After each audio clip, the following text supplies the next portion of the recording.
Let's get started. So thanks again, everyone, for attending. So today, what we're going to do is really get into one of the media, or probably the media section. So, and I call it again, selling your ideas, because I can't get across enough the fact that this is really marketing to some extent. So this is writing the preliminary data and the approach sections, which again are sort of the meat of your proposal. So where do you start? Obviously you start with, what you're interested in and what you're doing and so on. But a good part of a grant is, as we're going to see in a few minutes, showing how you are different and unique and special from everybody else. What makes your grant innovative? So part of that is the literature review.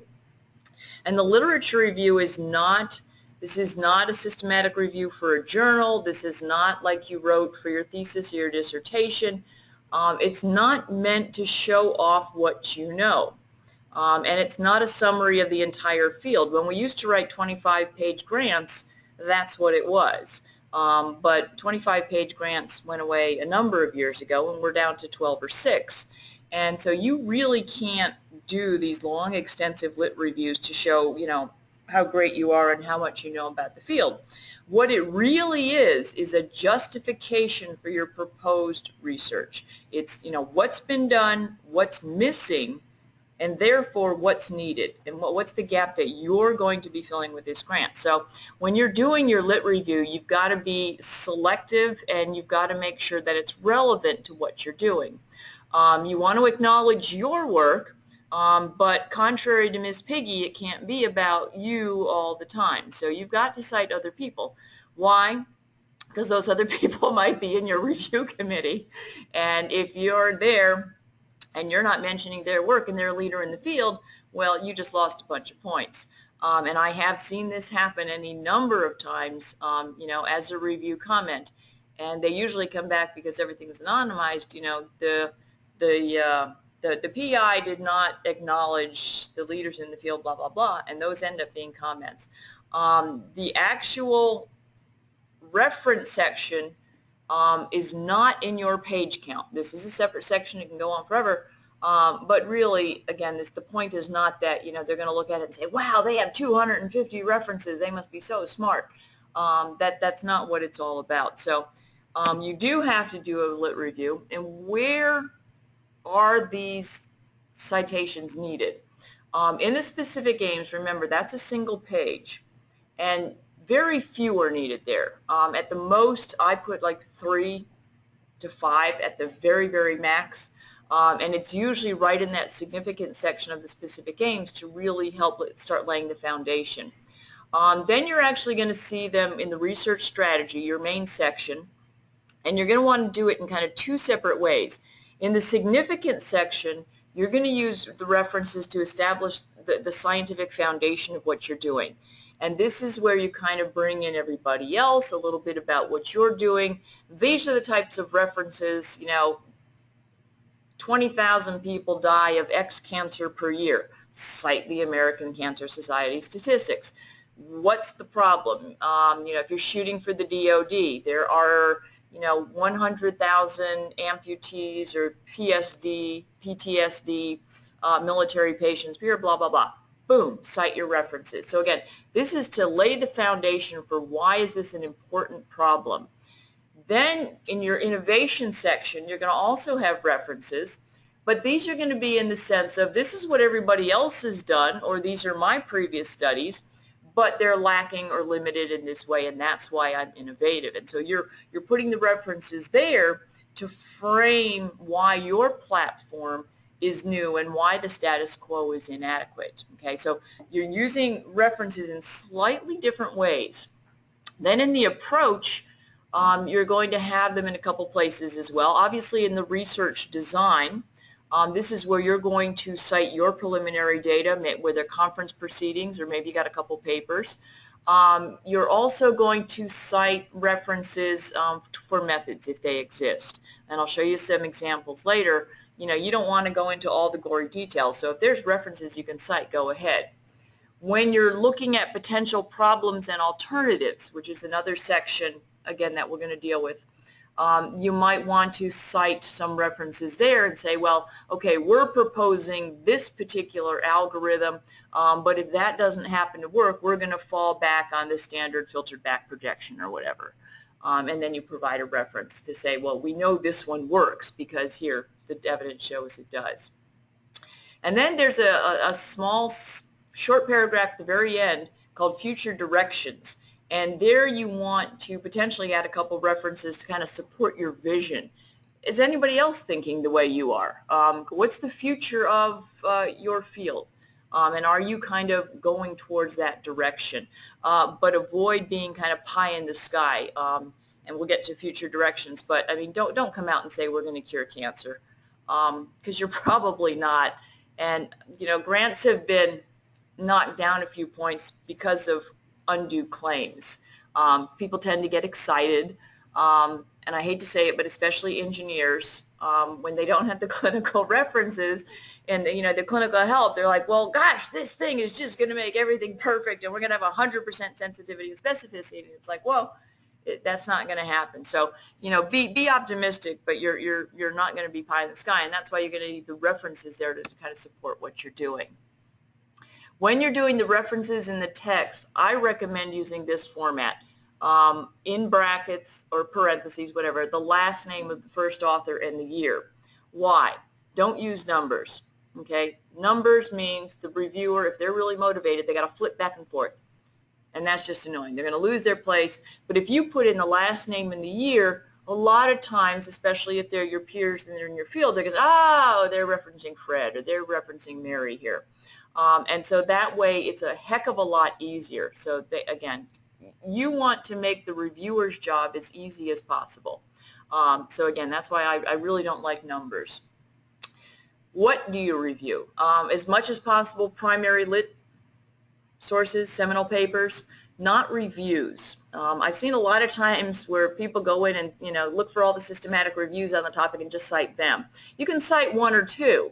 But in a sense, what this says to the reviewers is they're not really going back to the primary sources. They're doing this quick 5-minute read the abstract of a summary, and that's not all that impressive. The caveat here is, again, one or two is okay. If you look at, when you're looking at various panels that you want to send your grant to, and you see that somebody on a standing committee is the expert in the field and they've written a systematic review, well, then include that one again, because they'll say, well, I wrote that systematic review and they never cited me. Now you're going to cite them. The lit review really is not just a who, what, where, why, when. You're not citing these just to show that you've read the literature. You really need a critical analysis. Why are you citing this paper? What's so darn important? The reason you're citing them is you have to tell the people, this was a really great study, but the limitations were, they only had 2 subjects. This was a good study, but their sensitivity was only 60%. I think I can get 80%, and our preliminary data says we're already at 70. So you have to do a critical analysis. Don't just cite them because you're expected to cite things. So cite the best, most comprehensive ones as well. Not every single study that's out there. A long list, especially when you're using this bracket technique, really impairs the readability. Sometimes I've seen lines, four lines long with references, and it's like, come on, that's too much. So be very selective and pick the best ones that are going to be supporting your arguments. Preliminary studies is always a tough one. There are some grant mechanisms that absolutely require them. There are some that say, oh, it's not so much important. These are innovative. These are high profile, high risk, high gain. We understand there may not be much out there. In reality, every single reviewer is going to expect some sort of preliminary data, even if the mechanism and the instructions say, no, no, no, you don't. Why do they want preliminary data? Because they want to see that you've at least started to look into it and that there's some feasibility there. And so it's really quality, not quantity as well. I've seen any number of grants that come through and you've got 6 pages total or 12 pages total. And I've seen some where they spend over half of it on their preliminary data, and it's like, okay, that's great, that's all in the past. What are you going to do now? And then what they're going to do now is smushed into a page or two, and it's like, you got to weight it. So it really is the quality of what you're doing and not the quantity, and how you present it. So the goal of the preliminary studies, again, is not to show that you're great and so on, but to really establish the scientific foundation for what you're doing, that you've got some hope of moving ahead, and to show that you can do it. And when you're doing this, you really want to make sure your preliminary data is at least supporting what you're doing. Sometimes preliminary data comes in, and I've seen, for example, people do various, reconstructions of images, and they'll put a nice picture, and then they'll put their technique right beside it. And you're looking at them, and sometimes your new technique looks awful, or it looks exactly the same as the other one, and they're making all these claims. Oh, look how great this is going to be so wonderful. And you're looking at the pictures, and it's like, I don't see any difference, or this is worse. And I've seen any number of grants tanked because they'll show these pictures from their preliminary data, and it's like, you got to be kidding me. You're not going anywhere. So be very judicious about how you present your preliminary data, and make sure it really is showing the foundation for what you want to do. And again, you want to put some of it to support what you're doing, and then some in the technical approach as well. The preliminary data does not always have to be from the PI. It can be from any one of your team members. Not from outside your team, though. If somebody else is doing it at some institution, don't use their data. That shows they can do it. That's swell. Let's give them the grant. So make sure it's kind of relevant to your team. Now, sometimes when you're doing something so new, which is relatively rare, actually. I mean, you can always get some preliminary data. It can be difficult. And what most people would say is, if it's really that new, hold off and try to get something to show, at least some feasibility, okay? Also, when you can present actual data, not just summaries, and try to tailor, for the R01 versus R21. One you've got 12 pages, one you've got 6. So on an R21 and a lot of these other foundation type grants, you're quite limited in pages, and you've got to really sit there and judiciously decide how much is going to be preliminary data, and then how much is going to be what you're talking about. So, but even when they say that you don't need to, I would include some. All the reviewers, they really don't mean it. Yeah, and even with the R21s, which are high risk, high gain, the DoD is high risk, high gain. The reason is because you want to convince them that what you're doing is feasible, and especially in these highly innovative ones, because somebody could look at it and say, you're breaking the laws of physics. You can't do that. But you've got some preliminary data that says, well, yes, I can break the laws of physics or whatever. Okay, so it's a subtle way of showing, especially when you're doing something highly innovative, that yeah, I think this is possible. Okay. Support with tables and figures when you can. A proposal that is just blah, blah, blah words can get quite boring for the reviewers and quite dense. And mix it up between tables and figures. And get to the point. You don't need to sit there and review, well, they did this, they did this, they did 20 subjects, I mean, get why they did, what they showed, and what is still needed. Okay? And be, again, as judicious as possible. With your tables and figures, typically put them after you've discussed them, not before, because all of a sudden you're reading, you see this picture, and it's like, well, what? And then later on, 2 more paragraphs, oh, and then they got to go back. So always make sure it's after or embedded right next to the paragraph when you're talking about it. If your figure ends up being on a different page, sometimes you're going down and the figure plops down to the next page. When you're going back and you see that it moved down to the next page, in that above paragraph, note on the next page so they know where it is. Also, it's great that we can do everything in color now. A lot of people will just simply print these out and read them on the airplane, and they're not going to waste their color ink. So make sure your figures and stuff will convert well to grayscale. Figures, if you're going to put it in, if you're going to put a table in, make sure it's legible. Don't put in a little 1-inch picture. Nobody can read that. So make sure it's got axes that everybody can see. And again, make sure it really shows your point. Just don't plop in pictures and graphs and whatever because you want to put in a picture.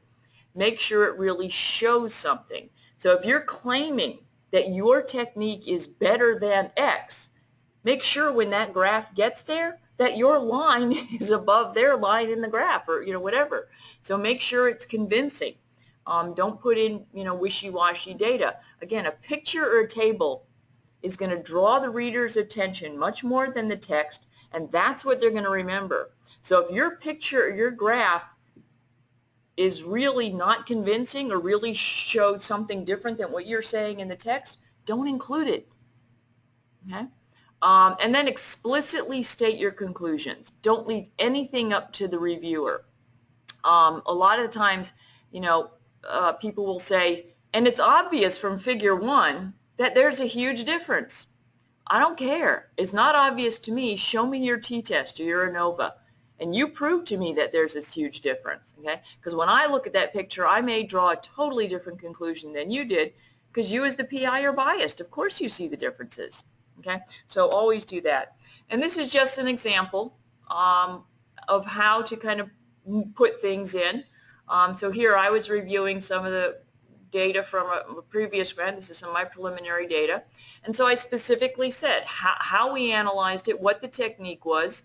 Then I referred to the ROC data, and I referred to the graph. They're nicely there. They have captions, so people can go look at the captions. And always don't forget your captions. People tend to forget those. So even if they're kind of skimming the text, people will go look at those pictures, they'll read the captions, and they'll say, oh, okay, yeah, I see what they're talking about. And these are fairly convincing. The ROC data, I noted up there that, there was significant differences or not. And then the graph that I showed there, and that will convert very well to grayscale because all those bars are different colors. If I printed this out and looked at it in grayscale and it didn't, what I would then do is go back, and each of those bars I would make some with little lines. I mean, you can go in and select each one in Word and change each bar to hash marks, lines, polka dots, whatever, so when you do print, they come across very well. Okay? So this, again, is just kind of how I integrated my preliminary data. And then at the end, I said exactly, this work represents one of the first studies to examine, blah, blah, blah. That's why this is significant. That's why I'm including this preliminary data, because nobody else has done it. And then that's sort of you're pointing out to the reviewers why this is important and why you included it. Okay? And I made those figures. I mean, those, you may sit there, wow, those are huge. I mean, this is about a half a page, but this was like a critical study that was leading up to the current one, and that's why I made those graphs as big as they are, and the table. And I purposely put them so on a regular sheet of paper, those were maybe 2 inches on an 8 by 10. People could see exactly what they were.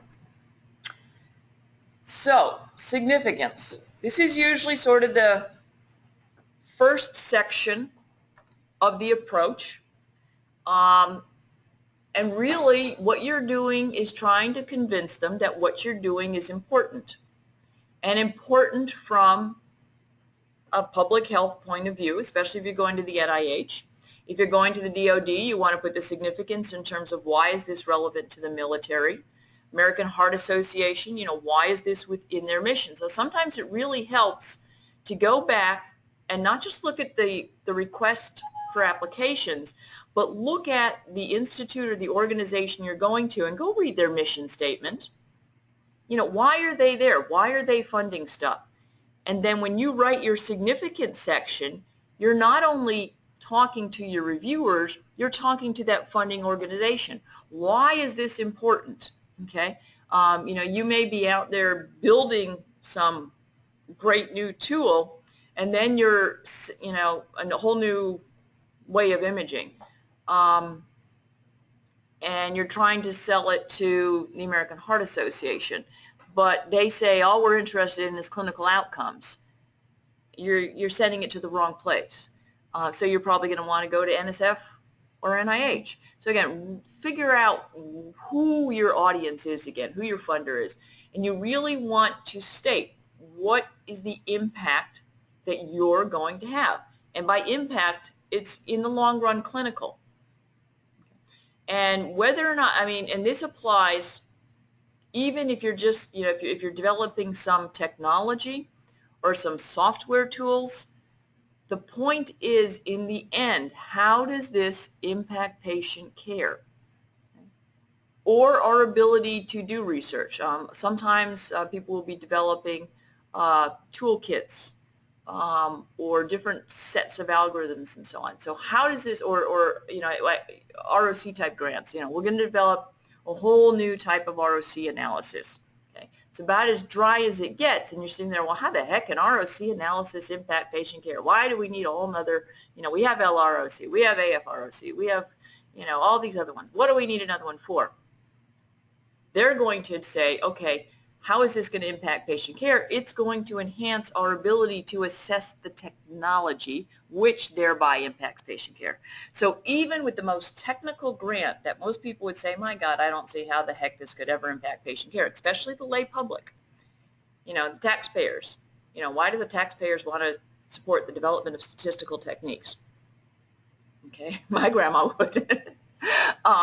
You've got to tell them why, okay? And in the review criteria, and this is straight from the NIH review template, this is what the reviewers are told to assess in terms of significance. So does it address an important problem or critical barrier to progress? Is there a strong scientific premise?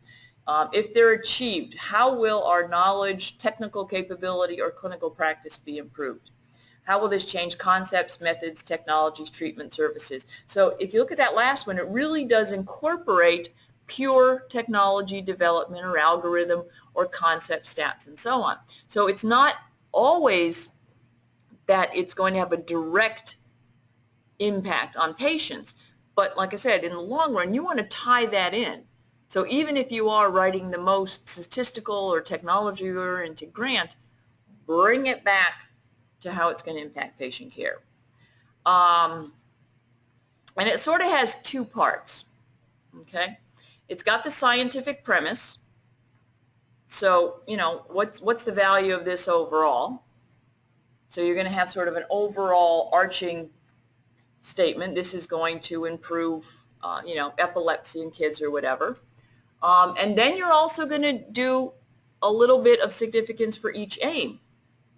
So you've got an overarching, this is going to impact, you know, overall, but then why is each aim significant? So you're going to put a little bit there, and then again, a little bit of literature review and preliminary data for each of the aims. The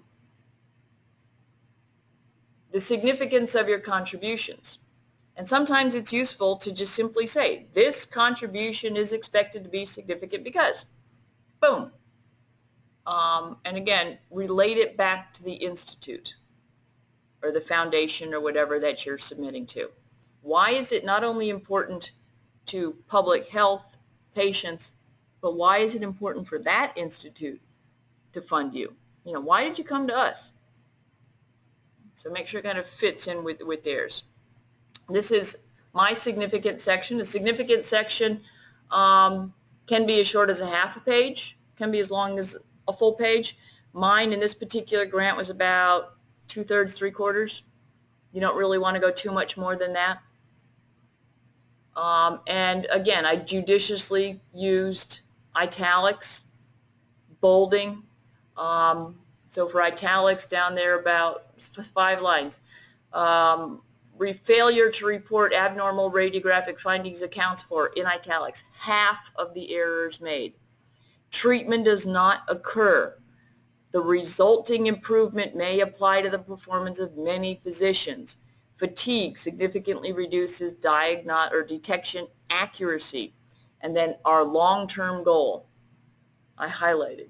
Okay, not only what's this grant all about, but what's our long-term. And finally, reduce errors.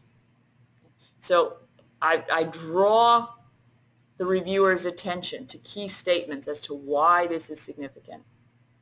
And again, you really don't want to go too much longer than this. Fairly short and sweet. Innovation. This is a hard section for a lot of people. Okay, why are you new, different, and important? And again, this is straight from the NIH. Explain how the application challenges and seeks to shift current research or clinical practice paradigms. Describe novel theoretical concepts, approaches, methods, instrumentation. So you can be novel with technology. Interventions, explain refinements, improvements, new applications, and so on. The killer is when you get a review back and the word incremental is in there. And don't ever, ever use words like incremental in your proposal. That just tells them that's a red flag. Not innovative, okay? So how do you make something seem innovative? Especially when it's that last one, explaining refinements or improvements. Okay? Because a lot of times that's what a lot of grants are all about. Here's an existing technique, but we want to optimize it. Okay? People have been using it for 10 years, but we want to optimize it. Well, they've been using it for 10 years. It's good enough. What's the problem? Okay? So you've got to explain. And then you've got to have the preliminary data. Well, okay, they've been using it, but people have said, boom, boom, boom, this is what's wrong with it. It's not user-friendly. It comes back with errors. The standard deviation is way too high. People, you use it on GE versus Siemens. The algorithm puts out different results. You list, okay, how is this going to be innovative? Well, we are going to refine, optimize, and deal with, boom, boom, boom, all these things. So even with technology, algorithm development, and so on, you can be innovative. Okay? But it's your job, again, to state why it's innovative. Because a lot of times, if you just have, go through this, sometimes people leave this section out. And it's just up to the reviewers then to try to figure out why it's innovative. Just tell them why. Just come straight out and say why you think this is innovative. And don't make it up. I mean, have it supported with, what's out there. And that's what that whole lit review in the beginning was. Here's what exists, and here's what the gaps are. And you're innovative because you're filling in that gap. Again, why are you new in a substantive departure from status quo? Sort of a good example of where people have problems, the development of CAD, computer-aided detection systems. In the beginning, CAD was so super, super novel. The DoD funded almost all the development of CAD systems for mammography. The University of Chicago, University of Michigan, they got all their money from the DoD because they were just super, super, super innovative. Boom, they got out there. They all started these little companies. They all became rich. And then they started to come back and say, okay, well, we achieved 95% with our microcalcification detection. We're at about 80% with our masses. We now need to make it better. And all the reviewers kept saying, who cares? And then all of a sudden, nobody in CAD could get funded anymore because nobody could see the novelty. And then people started coming around, oh, let's apply neural networks. And let's, instead of just doing CAD, let's bring up example images. All of a sudden people say, oh, this is novel. So you got to, kind of think. And sometimes, fields kind of go through these ups and downs and these valleys. But again, it's up to you to figure out what the innovation is and then convince the reviewers that they are innovation. And again, it's a departure from the status quo. And you have to sometimes be very diplomatic about this. Again, because you never know who's going to be on your review committee. So you can't come out and say, well, Dr. Smith is the expert in this field, but I think that's just a bunch of hooey. And they just don't have a clue as to what they're talking about. My approach is like so much better. Yeah, okay, well, you just pissed them off because they're on your grant, or, oh gosh, they're students. Their mentor is on your review committee. So be diplomatic. So stress what the status quo is and note its highlights. This method is good here. However, If you want to apply it in heart, gee, the heart moves. The brain didn't move so much. There is a limitation. It's great. It's wonderful for the brain. I acknowledge that. They're the experts. But when you try to apply their technique to the moving heart, it all falls apart. Okay, so again, diplomatic. It sometimes helps, again, to fully italicize what your key innovation is, and I would highly recommend that, and state somehow how you're going to break down those barriers. What has prevented everybody else from getting where you want to go?